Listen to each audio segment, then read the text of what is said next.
দ্বিতীয় পর্যায়ক্রমিক মূল্যায়নের জীবনবিজ্ঞান দশম শ্রেণীর যে সাজেশান পেপার তোমরা দেখতে পাচ্ছ স্ক্রিনে।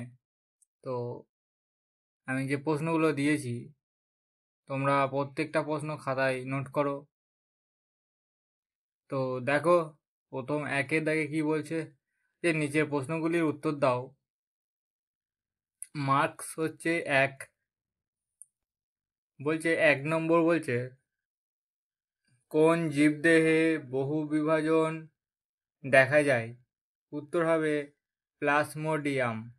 2 নম্বর প্রশ্ন, হাইড্রার অযৌন জনন পদ্ধতির নাম কি? কর্কদম। পরের প্রশ্নটা দেখো 3 নম্বর প্রশ্ন বলছে কোন পরাগযোগের মাধ্যমে অপত্য জীবের নতুন বৈশিষ্ট্যের উদ্ভব ঘটে? উত্তর হবে ইতর পরাগযোগে।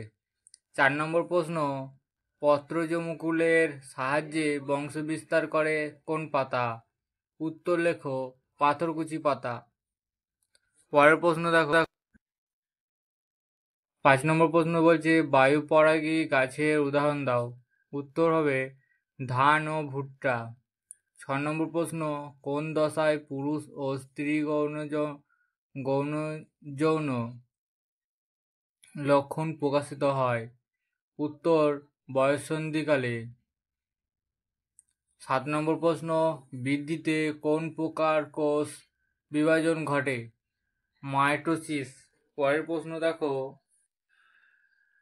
8 দাগের প্রশ্ন বলছে জোর কলমে কিসের সঙ্গে স্টক ও সিওনের জোড়া হয়? উত্তর হবে ক্যাম্বিয়ামের সঙ্গে ক্যাম্বিয়ামকে যুক্ত করা হয় বা জোড়া হয়। ঠিক আছে। 9 দাগের প্রশ্নটা বলছে অযৌন ও যৌন জননের একক কি? উত্তর অযৌন জননের একক হলো রেণু আর যৌন জননের হচ্ছে গ্যামেট। পরের প্রশ্নটা দেখো 10 দাগের প্রশ্ন বলছে জননাঙ্গ ও জননগ্রন্থির পরিপূর্ণতা ঘটে কোন দশায়? উত্তর লেখো বয়ঃসন্ধি দশায়। 11 নম্বর প্রশ্ন, মানবভ্রূণ বিকশিত হতে 1 দিন সময় লাগে।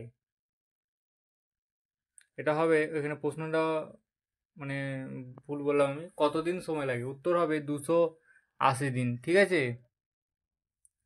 12 দাগের প্রশ্ন, মানুষের মুখ্য বৃদ্ধিকাল কোন দশাকে বলা হয়? উত্তর বয়ঃসন্ধি দশায় বা দশায়। ঠিক আছে।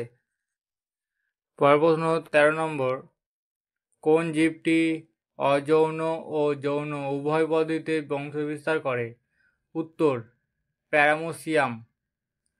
14 নম্বর প্রশ্ন, শিশুর সামাজিক ও মানসিক বিকাশ ও বুদ্ধি ঘটে কোন দশাতে? উত্তর শৈশব দশাতে বা শৈশব জীবনে। ঠিক আছে।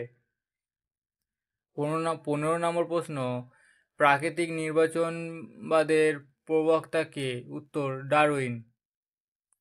পরের প্রশ্ন দেখো 16 দাগের প্রশ্ন, হিমোফিলিয়ার বাহক মাতা ও স্বাভাবিক পিতার কন্যা সন্তানদের হিমোফিলের আক্রান্ত হওয়ার সম্ভাবনা কত?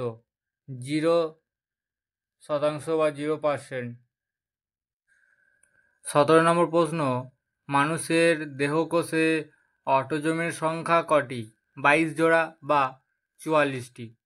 ঠিক আছে। কোনো সময় দেখবে এমসিকিউতে 22 জোড়াও থাকে আবার 44টিও থাকে। ঠিক আছে। কিন্তু দুটো একই অপশন দেবে না, মানে একটা কোশ্চেনের মধ্যে এই দুটো অপশন থাকবে না, হয় 22 জোড়া থাকতে পারে বা 44টি থাকতে পারে। তো যদি 44টি থাকে তাহলে 44টি করবে, আর যদি 22 জোড়া থাকে তাহলে 22 জোড়া করবে। ঠিক আছে। চলো পরের প্রশ্ন দেখো 18 নম্বর প্রশ্ন বলছে একজন স্বাভাবিক পুরুষের সঙ্গে বর্ণনধাতা রোগের বাহক কোনো মহিলার বিয়ে হলে তাদের সন্তানেরা কি হবে? উত্তর অর্ধেক বর্ণান্ধ পুরুষ। 19 নম্বর প্রশ্ন, বর্ণাঢ্য মানুষ কোন রং পৃথক করতে পারে না? উত্তর, লাল সবুজ বর্ণ। পরের প্রশ্নটা দেখো, 20 দাগের প্রশ্ন, কোনো এক দম্পতির পরপর 3টি সন্তান যদি পুত্র হয় তবে চতুর্থ সন্তানটি কন্যা হওয়ার সম্ভাবনা কত শতাংশ? 50% বা 50%? 21 নম্বর প্রশ্ন, কোন ফ্যাক্টরের অভাবে হিমোফিলিয়া রোগ হয়? উত্তর, ফ্যাক্টর 8।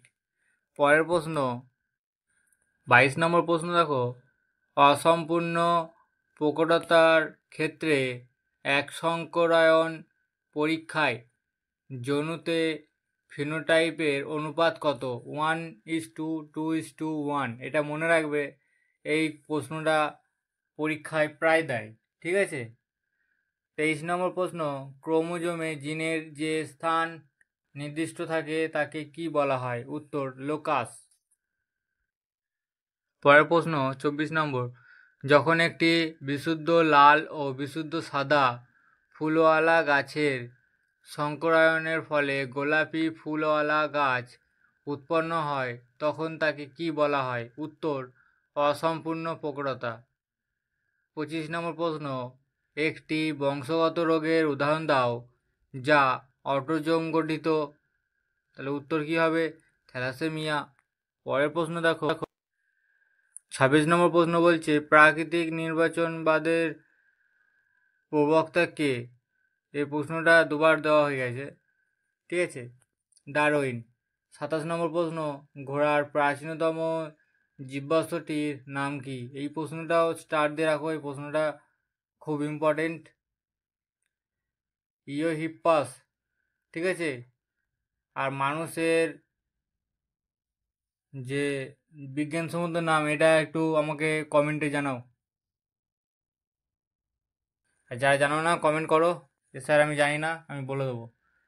পরের প্রশ্ন দেখো, 28 নম্বর, সমসমস্ত অঙ্গের উদাহরণ দাও। তিমির, ফ্লিপার ও পাখির ডানা। পরের প্রশ্নটা দেখো, 29 দাগের প্রশ্ন, মিউটেশন তত্ত্বের প্রবক্তা কে? উত্তর, হুগো দা গ্রিস।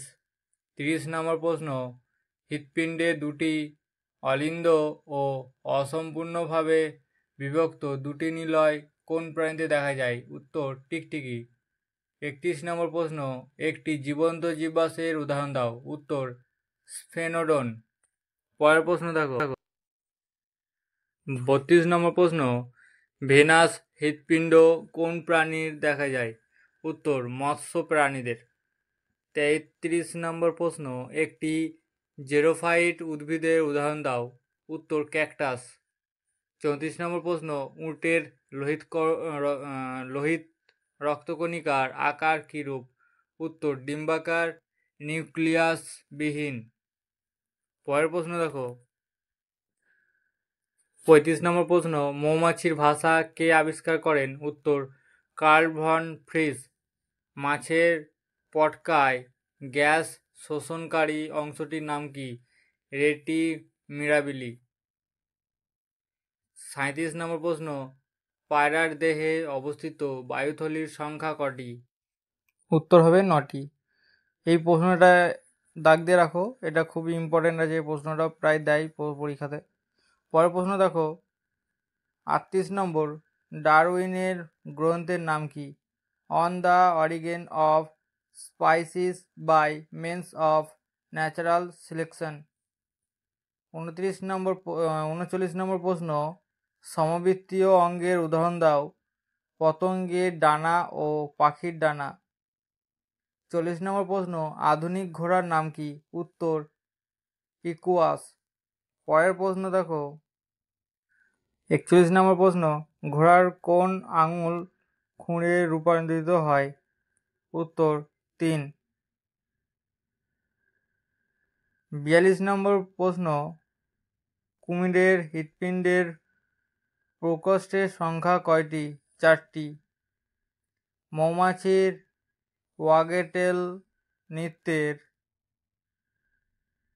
মহড়া কেমন দেখতে? ইংরাজি ৮ আকৃতির মতো। পরের প্রশ্ন দেখো, ৪৪ নম্বর প্রশ্ন দেখো, বলছে মানুষের পৌষ্টিকতন্ত্রের সঙ্গে যুক্ত নিষ্ক্রিয় অঙ্গটির নাম কি? উত্তর অ্যাপেন্ডিক্স। ৩৫ নম্বর প্রশ্ন, কোন রোগকে ক্রিসমাস ডিজিজ বলে? উত্তর হিমোফিলিয়া বি কে। ৪৬ নম্বর প্রশ্ন, জেনেটিক্স কথাটির প্রবর্তক কে? উত্তর মেন্ডেল। উত্তরটা পরের প্রশ্ন দেখো, উত্তরটা লিখে নেবে ভালো করে, ঠিক আছে? এই বানানগুলো একটু দেখবে, জীবনবিজ্ঞান অনেক সময় বানান ভুল করে। ৪৭ নম্বর প্রশ্ন, সন্ধ্যামালতীর লাল ও সাদা ফুলযুক্ত গাছের এক সংকর জনন পরীক্ষার F2 জনুতে প্রাপ্ত ফিনোটাইপিক অনুপাত কত? 1:2:1। ৪৮ নম্বর প্রশ্ন, পুত্র সন্তান হওয়ার জন্য কোন গ্যামেটটি দরকার? 22A + XY। পরের প্রশ্ন দেখো, ৪৯ নম্বর প্রশ্ন, পিতা ও মাতা উভয় থ্যালাসেমিয়ার বাহক হলে ওই দম্পতি যে সন্তান জন্মগ্রহণ করবে তার ক্ষেত্রে থ্যালাসেমিয়ার আক্রান্ত হওয়ার সম্ভাবনা কত? 25%। ৫০ নম্বর প্রশ্ন, দেহে লোহা জমে হৃৎপিণ্ড ও যকৃতের ক্ষতি হয় কোন বংশগত রোগে? উত্তর থ্যালাসেমিয়া। পরের প্রশ্ন দেখো, ২ দাগের প্রশ্ন বলছে ২ থেকে ৩ বাক্যে উত্তর দাও। ৩টে বাক্যে উত্তর দাও। তাহলে এর মার্কস কত থাকছে? ২ নম্বর, মানে এগুলো হচ্ছে ২ নম্বরের প্রশ্ন। ২-এর ১ প্রশ্ন হচ্ছে স্বপরাগযোগে ও ইতরযোগের মধ্যে পার্থক্য লেখো। ২ নম্বর প্রশ্ন, ঘোড়ার বিবর্তনের ৪টি গুরুত্বপূর্ণ বৈশিষ্ট্য লেখো যা পরিবর্তিত হয়েছে, ঠিক আছে? পরের প্রশ্ন, ৩ নম্বর প্রশ্ন, লবণ সহনের জন্য সুন্দরী গাছের ২টি অভিযোজনগত বৈশিষ্ট্য লেখো। ৪ নম্বর প্রশ্ন, স্বপরাগযোগ অপেক্ষা ইতরপরাগযোগ অধিকতর উন্নত ব্যাখ্যা করো। পরের প্রশ্ন, ৫-এর দাগের দেখো, বলেছে পায়রার বায়ুথলির অভিযোজনগত ২টি গুরুত্ব লেখো। ৬ নম্বর প্রশ্ন, পটকার গঠন কিভাবে রুই মাছের গমনে সহায়তা করে তা ব্যাখ্যা করো। পরের প্রশ্নগুলো দেখো, ৭ নম্বর প্রশ্ন, জেনেটিক কাউন্সেলিং কি? ৮ নম্বর প্রশ্ন, বর্ণান্ধতা রোগে কিভাবে বংশগত সঞ্চালন ঘটে তা একটি ক্রসের সাহায্যে দেখাও। ৯ নম্বর প্রশ্ন, হোমোজাইগাস ও হেটেরোজাইগাস অবস্থার মধ্যে পার্থক্য লেখো। পরের প্রশ্ন দেখো, ১০ নম্বর প্রশ্ন বলছে থ্যালাসেমিয়ার শর্তগুলি লেখো। ১১ নম্বর প্রশ্ন, বার্ধক্য দশার বৈশিষ্ট্যগুলি লেখো। ১২ নম্বর প্রশ্ন, পক্ষীপরাগী ফুলের ২টি বৈশিষ্ট্য লেখো। পরের প্রশ্ন দেখো, ১৩ নম্বর প্রশ্ন বলছে মরুভূমিতে বেঁচে থাকার জন্য উটের আরবিসি এর অভিযোজনগত গুরুত্ব লেখো। ১৪ নম্বর প্রশ্ন, ক্যাকটাসের অভিযোজনগত বৈশিষ্ট্য লেখো। ১৫ নম্বর প্রশ্ন, মিয়োসিসকে কেন হ্রাস বিভাজন বলা হয়? পরের প্রশ্ন দেখো, ৩-এর দাগের বলছে দেখো ৩ থেকে ৪টি বাক্যে উত্তর দাও। মার্কস থাকছে হচ্ছে তোমার ৫। ৩-এর ১ বলছে রেখাচিত্রের সাহায্যে ফার্নের যৌনক্রম ব্যাখ্যা করো। ৩-এর ২ বলেছে পিতা ও মাতা দুজনের স্বাভাবিক হলেও সন্তানদের থ্যালাসেমিয়া আক্রান্ত হওয়ার সম্ভাবনা থাকে। উক্তিটির যথার্থতা চেকারবোর্ডের সাহায্যে ব্যাখ্যা করো। পরবর্তী প্রশ্ন, ৩-এর দাগের প্রশ্ন বলছে একটি বিশুদ্ধ কালো ও একটি বিশুদ্ধ সাদা গিনিপিগের মধ্যে এক সংকর জননের পরীক্ষাটি চেকারবোর্ডের সাহায্যে দেখাও।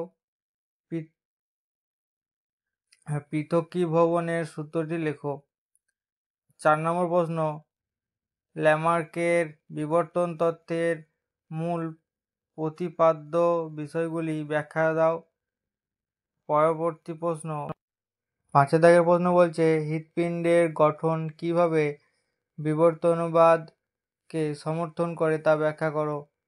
6 নম্বর প্রশ্ন বলছে একটি মৌচাকে কোনো শ্রমিক মৌমাছি অন্য শ্রমিক মৌমাছিদের কিভাবে খাদ্য উৎসবের অবস্থান জানায়।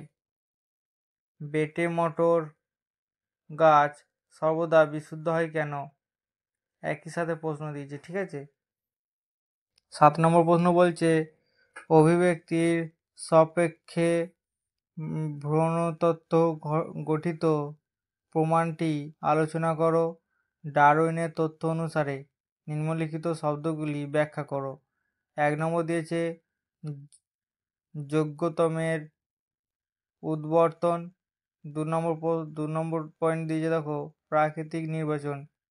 পরের প্রশ্ন দেখো 8 নম্বর প্রশ্ন বলছে সপুষ্পক উদ্ভিদের দ্বিনিষেক পদ্ধতিটি চিত্রসহ ব্যাখ্যা করো।